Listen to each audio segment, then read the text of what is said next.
Ladies and gentlemen of the old world, I hope you're all doing well, and welcome to this community showdown. It's going to be Embrace the Rot with the Demons of Chaos facing off against the Empire, who's going to be helmed by Ulrich Rahl here on the Battle for Itza.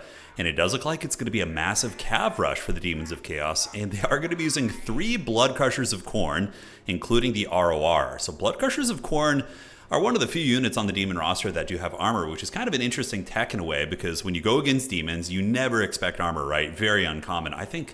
Yeah, so it's going to be Bloodcrushers and basically just the various Soul Grinders that are going to have any armor, but presenting 3 heavily armored elite cav unit, could be a bit of a menace here. They have 20% phys res, 100 armor, and the Empire player, clearly you can see, is not expecting armor. Going to be coming in with Huntsmen, although Huntsmen do have really good anti-large bonuses, so they can still drag down big armored cavalry. But aside from that, Silver Bullets are really going to be the only hard-hitting unit with Marcus Wolfhart that can punch those guys down, so very interesting tech. Anyways, going to be 3 of the elite cav. And on an It's a style map, it's certainly a little bit better, right? Like, you don't have as much distance you need to close to get close to the Empire. Whereas, like, on a Edge of the Darkwood or like a Borderlow Landing, for example, your opponent would be able to see it coming and it would have more time to call out reinforcements to deal with it. So it is going to be 3 elite cav, triple Battletoad. Now, Battletoads are okay. I've always kind of felt they're somewhat mediocre compared to some of the other options you do have, but they're not, like, bad. They can fight Empire Knights as well, so Empire Knights have pretty low combat stats, so if a Plague Toad of Nurgle gets caught in combat with Empire Heavy Cavalry, they can put up an okay fight with decent armor piercing and poison and whatnot, but yeah, we'll see how they do. Lord up in the sky here is going to be a Tzeentchian Lord using the Chromatic Tomb to get a little bit of power recharge, which is nice, and Blue Fire and Pink Fire. Very good spells, right? Pink Fire is really good at clearing out infantry chaff, and Blue Fire is very good at sniping more valuable targets. Fleshhounds on the high ground, and that's going to be it. Now for Ulrich Rahl here, he is going to be using Pistoliers into the Sunset, so 1, 2, and 3. We do also have Marcus Wolfhart, who's going to be rocking the nets, so he just has his Hunter Snare, and the rest of the build is going to be a very Mantide heavy build. Huntsmen with Spearmen, Silver Bolts in the back, as well as basic Archers, which makes sense, right? Because normally in this matchup, you're going to be like, oh, it's going to be Blue Horrors, Plague Bearers, whatever. So having basic Archers to drag those units down is typically a very effective option. Really, really nice Pink Fire right there, though. Able to cook a Huntsman unit and also do some damage against the Spearmen. All right, so objective situation. Objective 1 goes to the Empire. Ulrich Rahl with good micro back here using his Pistoliers. No net being activated on the Chaos Furies. Could have netted them down and got a free kill, but I think he wants to save it for something a little bit more juicy, like catching that Herald of Tzeentch. And at the back, the Empire does call it its Empire Knights to secure this objective and maybe fight against the Battletoads. We'll have to see.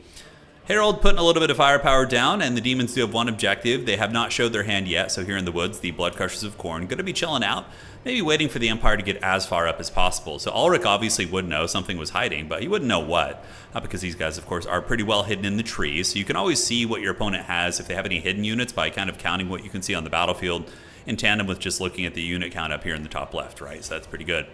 Chromatic Tomb activated here. Battletoads waiting. Fury's going to be parking on the outside, maybe looking to flank the Pistoliers, but the Empire Knights are going to be waiting to counter them.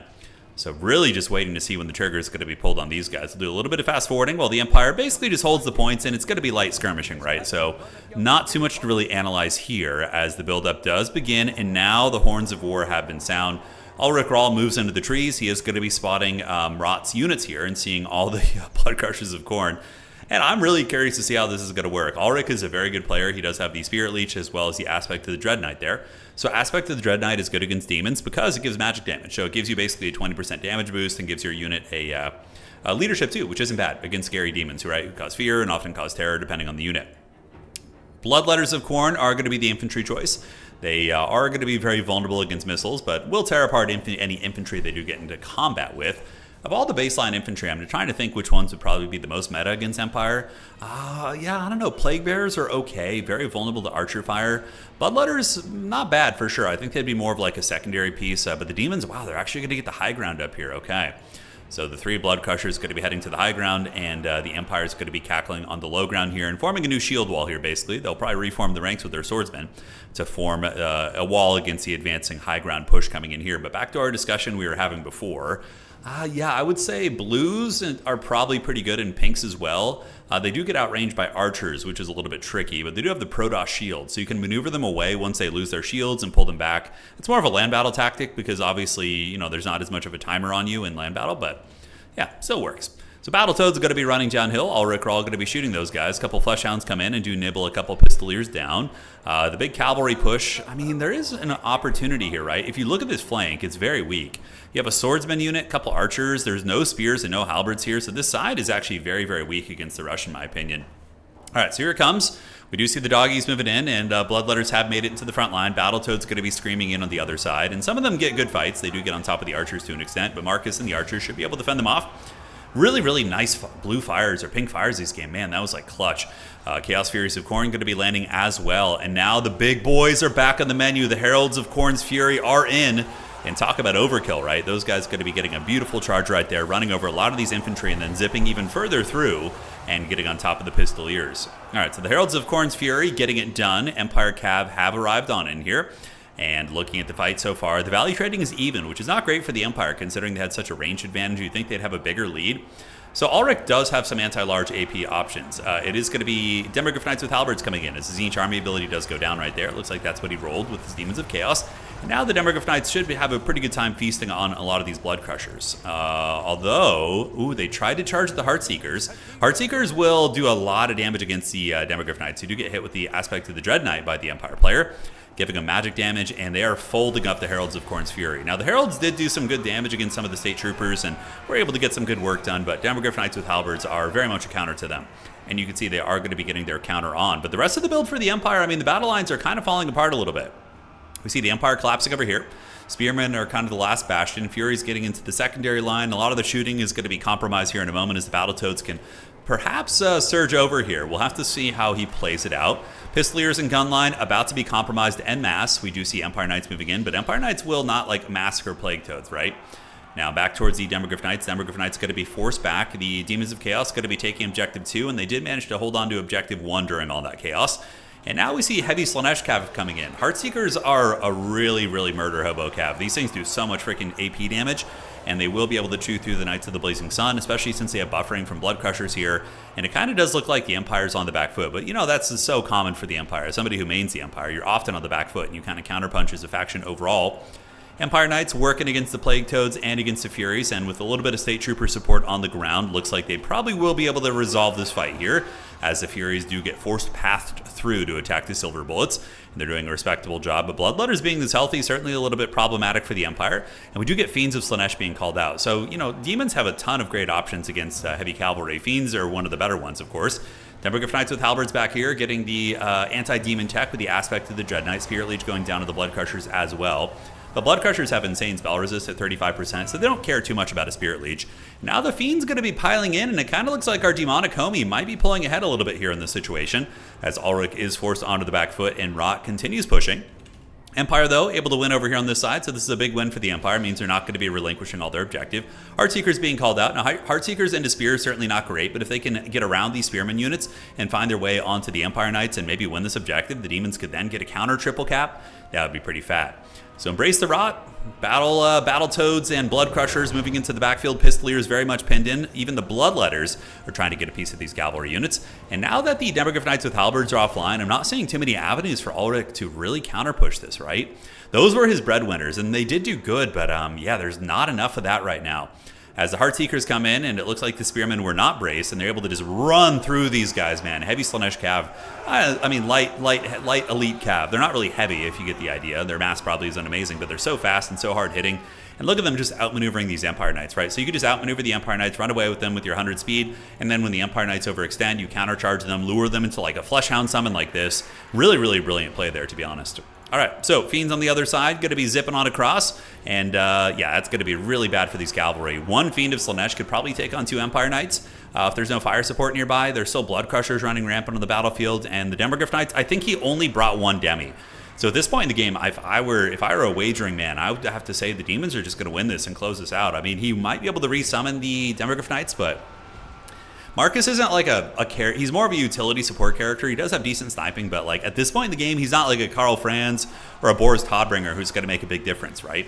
And here we see 2 Empire Cav units trying to surround the Fiends of Slaanesh, but there are Heralds of Khorne's Fury, a couple Heartseekers over here, for sure going to be able to win this fight. In the meantime, we do see these Empire Knights getting lured to their doom, as the Heartseekers do countercharge them with the Fleshhounds like we talked about, and these boys going to be getting dragged through the mud. So Demons of Chaos really showing that they just have such a diverse styles, right?